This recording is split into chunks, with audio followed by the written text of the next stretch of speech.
జగన్ గారు ఇక కొన్ని విషయాలు ఆస్తులకు సంబంధించి మీకు చెప్పాలి. ఆస్తులకు సంబంధించి నేను ఒకటే చెప్తా ఉన్నా. ఎంఓయు రాశారు. ఎంఓయు మెమొరాండమ్ ఆఫ్ అండర్స్టాండింగ్ ఎవరి మధ్య జరిగింది? జగన్మోహన్ రెడ్డి గారి మధ్య, షర్మిలమ్మ గారి మధ్య. ఎప్పుడు జరిగింది? 2019 ఆగస్టులో జరిగింది. అది ఆయన జగన్మోహన్ రెడ్డి గారు ముఖ్యమంత్రిగా అయిన తర్వాత జరిగింది. ఆ రోజు అప్పటికి 2009లోనే రాజశేఖర రెడ్డి గారు చనిపోయారు. చనిపోయిన తర్వాత 2009లో చనిపోతే 10 సంవత్సరాల తర్వాత జగన్మోహన్ రెడ్డి గారే స్వంతంగా పిలిచి తనకై తాను తన ఆస్తిలో తను స్వార్జితం తను స్వంతంగా ఆర్జించినటువంటి తన ఆస్తిలో, అంటే అంతకుముందే పంపకాలు పార్టీషన్ జరిగినప్పటికీ కూడా తను స్వార్జితమైనటువంటి ఆస్తిలో 40% మీకు ఇస్తానని ఆయన ఎంఓయు చేసినటువంటి విషయం అందరికీ కూడా తెలుసు. ఈరోజు అటువంటి అన్న అది న్యాచురల్ లవ్ అండ్ అఫెక్షన్తో నా చెల్లికి నేను ఇవ్వాలి అన్నటువంటి ఒక మంచి ఉద్దేశంతో ఆయన ఆ ఎంఓయు చేయడం జరిగింది. అది ఆ ఎంఓయులో చాలా స్పష్టంగా చెప్పుంది. కోర్టుల్లో కేసులు పరిష్కారమైన తర్వాత ఆయన ఆర్జించినటువంటి స్వార్జితమైనటువంటి ఆయన ఆస్తిలో 40% ప్రేమతో నా చెల్లెలకి ఇస్తాను అని చెప్పినటువంటి మాట వాస్తవం. కోర్టు కేసులు అయిన తర్వాత అన్నటువంటిది మీరు ఇక్కడ అర్థం చేసుకోవాల్సి ఉంటుంది. దానికి మీరు ఒక్కసారి ఆలోచించండి. మీ గుండెపైన చేసుకొని మీరు చెప్పండి, మీరు రిటర్న్ గిఫ్ట్గా జగన్మోహన్ రెడ్డి గారికి ఏమి ఇచ్చారు అన్నటువంటి విషయం. మీరు రిటర్న్ గిఫ్ట్గా జగన్మోహన్ రెడ్డి గారికి మీరిచ్చింది చంద్రబాబు నాయుడు, ఒక దుర్మార్గపు ముఖ్యమంత్రి. ఎవరైతే రాజశేఖర రెడ్డి మరణానికి కారకుడో అటువంటి వ్యక్తితో మీరు లాలూచీ పట్టడం, మీరు కుట్ర చేయడం, మీ అన్నకు వ్యతిరేకంగా అతనితో లాలూచీ పడి మీ అన్నని ఇబ్బంది పెట్టేటటువంటి కార్యక్రమంలో భాగంగా మీరు చేయడం ఆయనకి ఇచ్చినటువంటి మీరు రిటర్న్ గిఫ్ట్. ఇక ఎందుకు జరగాల్సి వచ్చింది? ఎందుకు ఈ రకంగా జరిగింది? కోర్టు కేసుల తర్వాత ఎందుకు ఇవ్వాలని అన్నటువంటి నిర్ణయం తీసుకోవడం జరిగింది? దానికి 2 రిటైర్డ్ సుప్రీంకోర్టు జడ్జెస్ ఒక లీగల్ ఒపీనియన్ ఇచ్చారు. ఆ లీగల్ ఒపీనియన్లో చాలా స్పష్టంగా ఈ యొక్క సరస్వతి దీనికి సంబంధించినటువంటి ఆస్తుల విషయంలో ఇవి ట్రాన్స్ఫర్ కానీ జరిగితే అది కోర్టు వయలేషన్ అవుతుంది, ఈడీ ఇచ్చినటువంటి ఆర్డర్కి వ్యతిరేకంగా చేసినట్టు అవుతుంది. ఈ యొక్క ఆస్తుల పంపకాలన్నీ కూడా కోర్టు కేసులు పూర్తయిన తర్వాతనే మనం చేయాల్సి వస్తుంది అన్నటువంటి అభిప్రాయాన్ని లీగల్ ఒపీనియన్ వ్యక్తం చేసినటువంటి నేపథ్యంలో అటువంటి ఎంఓయూలో ఆ క్లాజ్ పొందుపరచడం జరిగింది. కానీ మీరేం చేశారు? షేర్ సర్టిఫికేట్స్ లేకుండా మీ అన్న శ్రీ జగన్మోహన్ రెడ్డి గారి సంతకాలు లేకుండా షేర్ సర్టిఫికేట్స్ మిస్ అయ్యాయి అన్నటువంటి ఒక పథకం ప్రకారం ఒక నెపంతో ఎవ్వరికీ తెలియకుండా ఆ షేర్స్ అన్నిటినీ కూడా గిఫ్ట్ డీడ్స్ కూడా లేకుండా ఆ యొక్క ట్రాన్స్ఫర్ డీడ్స్ అనేటటువంటివి షేర్ ట్రాన్స్ఫర్ డీడ్స్ లేకుండా సంతకాలతో దొంగ సంతకాలతో మీరు ట్రాన్స్ఫర్ చేసుకున్నారు. దాని యొక్క రిజల్ట్ ఏందనేది మీరు ఒక్కసారి ఆలోచించారా? లీగల్ ఒపీనియన్లో చాలా స్పష్టంగా చెప్పారు. ఇదే కానీ జరిగితే జగన్మోహన్ రెడ్డి గారు బెయిల్ క్యాన్సిల్ అయ్యేటటువంటి అవకాశం ఉంది, ఇది చేయొద్దు అన్నటువంటి విషయాన్ని చాలా స్పష్టంగా లీగల్ ఒపీనియన్లో చెప్పారు. అంటే ఇది మీరు చంద్రబాబు నాయుడు ఈ ట్రాన్స్ఫర్ విషయంలో కలిసి చేసినటువంటి కుట్ర కాదా అని నేను ప్రశ్నిస్తా ఉన్నా. చంద్రబాబు నాయుడు ఇంట్రెస్ట్ ఏంటి? ఎలాగైనా జగన్మోహన్ రెడ్డి గారు బెయిల్ క్యాన్సిల్ కావాలి, ఆయన్ని ఇబ్బందులు పెట్టాలి, ఆయన ఎటువంటి పరిస్థితుల్లో ముఖ్యమంత్రిని తిరిగి కానివ్వకూడదు అన్నటువంటిది చంద్రబాబు నాయుడు అజెండా. ఆయన అజెండాతో ఆయనతో మీరు కుట్ర పన్నారా అన్నటువంటి విషయాన్ని నేను చాలా స్పష్టంగా తెలియజేసుకున్నా. ఇదే మీ ఉద్దేశం అన్నటువంటి విషయాన్ని కూడా జగన్ని జైలుకు పంపించాలన్నటువంటి ఉద్దేశంతోనే మీరు చంద్రబాబు నాయుడు లాలూచి పడ్డారన్నటువంటి విషయం ఈరోజు ప్రజలు అర్థం చేసుకుంటా ఉన్నారు. ఇక కంపెనీల విషయంకి వస్తే, పార్టీషన్ విషయంకి వస్తే నేను ఒక్కటే చెప్తా ఉన్నా. రాజశేఖర రెడ్డి గారు బ్రతికుండంగానే అంతకు ముందే 2 పార్టీషన్స్ జరిగినాయి. మొట్టమొదటిది, నేను గత 35 సంవత్సరాలుగా రాజారెడ్డి గారి దగ్గర నుంచి ఉన్నాను కాబట్టి అన్నీ తెలిసినటువంటి వ్యక్తిగా నేను చెప్తా ఉన్నా. రాజారెడ్డి గారి కుమారుల మధ్య జార్జి రెడ్డి గారు కానీ, రాజశేఖర రెడ్డి గారు కానీ, రవీంద్రనాథ్ రెడ్డి గారు కానీ, సుధీకర్ రెడ్డి గారు కానీ, వివేకానంద రెడ్డి గారు కానీ వాళ్ళ మధ్యనటువంటి ఆస్తులు పార్టీషన్ జరిగినాయి. ఆ తరువాత రాజశేఖర రెడ్డి గారికి వచ్చినటువంటి ఆస్తుల్లో మళ్ళీ ఆయన బ్రతికుండంగానే ఆస్తులన్నింటినీ కూడా తన కొడుకు కూతుళ్ళ మధ్యన ఆయన పంపకం చేయడం జరిగింది. షర్మిలమ్మ గారికి కొన్ని ఆస్తుల్ని రాజశేఖర రెడ్డి గారు ఇవ్వడం జరిగింది.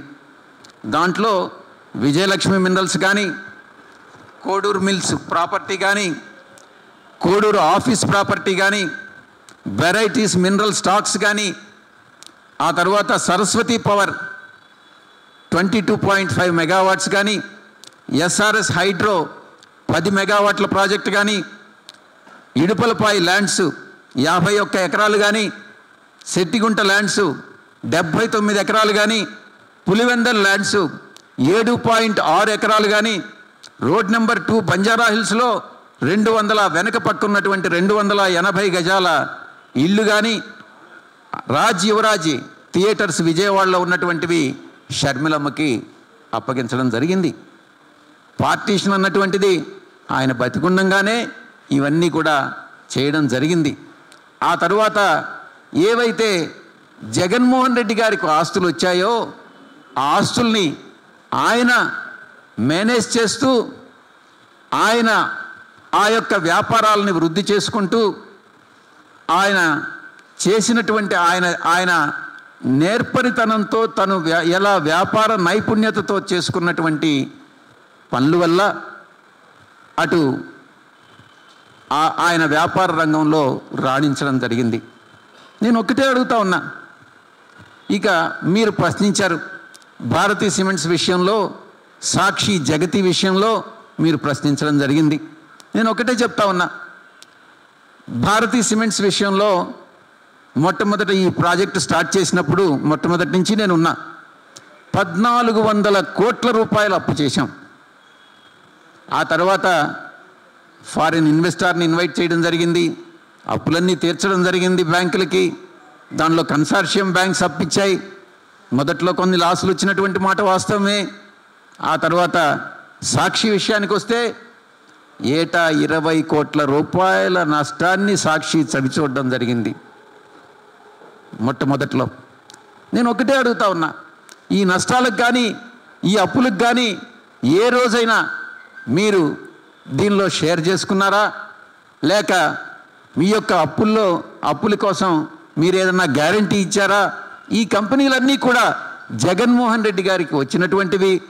ఆయన తన వ్యాపార దక్షతతో అభివృద్ధి చేసి లాభాల్లోకి నడిపించినటువంటి జగన్మోహన్ రెడ్డి గారికి చెందినవి అన్నటువంటి విషయం మీకు కూడా తెలుసు, ప్రతి ఒక్కరికి కూడా తెలుసు.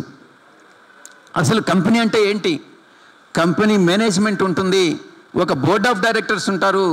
కంపెనీ లా బోర్డు కానీ, మిగతా రిజిస్ట్రార్ ఆఫ్ కంపెనీస్ కానీ, ఇవన్నీ కూడా కంపెనీ లా 1956 ఆ తర్వాత అమెండెడ్ యాక్ట్ ప్రొవిజన్స్ ప్రకారం కంపెనీని నడపాల్సి ఉంటుంది అన్నటువంటి విషయం మీ అందరికీ కూడా తెలిసే ఉంటుంది.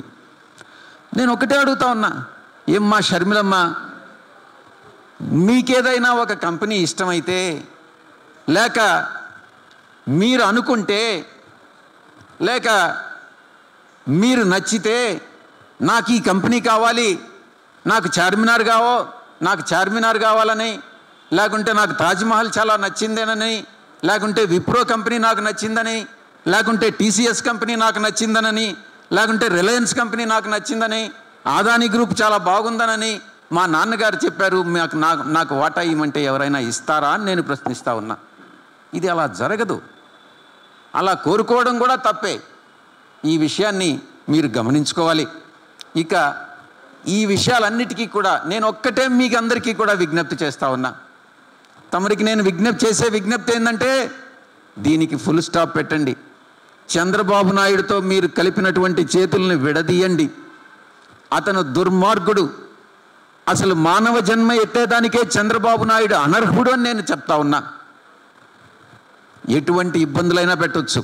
నేను దాన్ని అన్నిటినీ ఎదుర్కొనేదానికి కూడా, చంద్రబాబు నాయుడు ఎన్ని ఇబ్బందులు పెట్టినా ఎదుర్కొనేదానికి నేను సిద్ధంగా ఉన్నా. మళ్ళీ అరెస్టులు కూడా చేయొచ్చు. భయపడే ప్రసక్తే లేదు అని నేను పదే నేను చెప్తా ఉన్నా.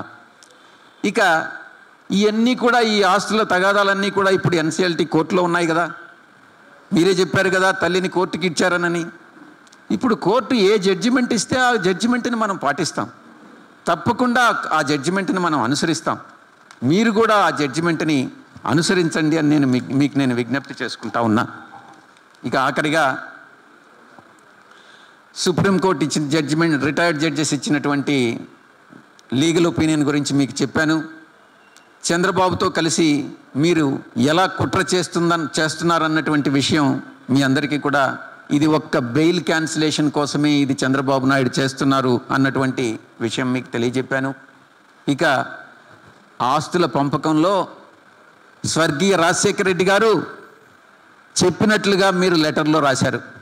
ఏమని? షర్మిలమ్మ గారి 2 పిల్లలకి, జగన్ గారి ఉన్నటువంటి 2 పిల్లలకి, మొత్తం 4 సమానంగా ఆస్తులు ఇవ్వాలి, పంచాలి అని వైఎస్ఆర్ గారు చెప్పినట్లుగా మీరు నిన్నటి ప్రెస్ కాన్ఫరెన్స్లో చెప్పడం జరిగింది.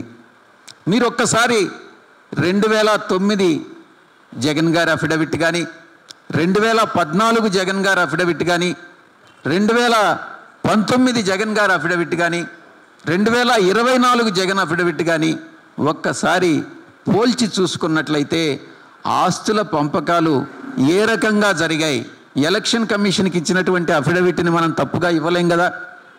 ఎలా జరిగాయి అన్నటువంటి విషయాన్ని మీరే ఇన్ఫరెన్సెస్ డ్రా చేసుకోవచ్చు అని నేను మీ అందరికీ కూడా నేను విజ్ఞప్తి చేస్తూ ఉన్నాను. పూర్తిగా జగన్ గారు ఆయన వ్యాపార సంస్థలన్నింటినీ కూడా ఆయన విషన్తో జగతి పేరును మీరు ప్రశ్నించారు, భారతీ సిమెంట్స్ పేరును మీరు ప్రశ్నించారు. ఇప్పుడు నేను ఒక కంపెనీ కానీ స్టార్ట్ చేస్తే నా పేరో నా కుటుంబ సభ్యుల పేరో పెట్టుకోవడంలో ఎవరికీ అభ్యంతరం ఉండదు. మీరు కూడా అభ్యంతరం పెట్టాల్సినటువంటి అవసరం లేదు. అదేవిధంగా భారతీ సిమెంట్స్ కానీ జగతి కానీ, అంటే జగన్ భారతి ఇద్దరు కలిపి జగతి అన్నటువంటి వర్డ్ని నేనే అప్పుడు ఖాయం చేసింది. ఎందుకనంటే అది వారి సంస్థలు కాబట్టి. భారతీ సిమెంట్స్ కూడా నేనే అప్పుడు ఖాయం చేయడం జరిగింది. ఆయన ఆ సంస్థలన్నింటినీ కూడా జగన్ గారు ఆయన యొక్క వ్యాపార దక్షత, ఒక బిజినెస్ విజన్తో ఆయన ఈ యొక్క సంస్థలను ప్రారంభించి అభివృద్ధి చేయడం జరిగింది. వాటిల్లో లాసులు వస్తే, నష్టాలు వస్తే ఆయనే భరించారు. ఆయన కేసులు వస్తే ఆయనే ఆ కేసుల్ని నెత్తిమిందేసుకొని ఆయన ఈరోజు కేసుల్ని భరిస్తూ ఉన్నారు. ఇక మేనేజ్ చేసుకుంటా ఉన్నారు. అది జగన్ గారే అన్నటువంటిది మీ అందరికీ కూడా తెలుసు. ఇక నేను ఇంకొక ప్రశ్న కూడా అడుగుతా ఉన్నాను. షర్మిలమ్మ గారు, మీరు చెప్పండి, మీరు ఒక జగన్ గారి స్వార్జితమైనటువంటి ఆస్తుల్లో మీకు వాటా అడుగుతున్నారే కానీ, ఇప్పుడు నేను చెప్పినటువంటి ఆస్తులన్నీ కూడా రాజశేఖర రెడ్డి గారు మీకు ఇచ్చారు. మీకు ఇచ్చినటువంటి ఆస్తులన్నీ కూడా నేను 10-15 ఆస్తులని నేను లిస్ట్ అవుట్ చేసి చెప్పాను. అవి కూడా ఇవి మీకు 40% దీనిలో వాటా ఉంటే దాంట్లో కూడా 40% జగన్ గారికి ఉండాలి కదా. మీకు ఒక న్యాయం, జగన్ గారికి ఒక న్యాయమా? ఆ ఆస్తులు మీకు వచ్చినటువంటి రాజశేఖర రెడ్డి గారు మీకు ఇచ్చినటువంటి ఆస్తులని గురించి మీరు చెప్పరా? దాంట్లో జగన్ గారికి వాటా ఉండదా? ఆయన స్వార్జితమైనటువంటి ఆస్తుల్లో మాత్రమే మీకు భాగం ఉంటుందా? ఒక్కసారి మీరు కూడా ఆలోచించుకోండి అని నేను చెప్తా ఉన్నా. మీకు వివాహమై 25 సంవత్సరాలైంది. వైఎస్ఆర్ గారు చనిపోయి 15 సంవత్సరాలైంది. పెళ్ళయి 20 సంవత్సరాల తర్వాత ఎవరైనా కూడా పెళ్ళైన 20 సంవత్సరాల తర్వాత చెల్లిని పిలిచి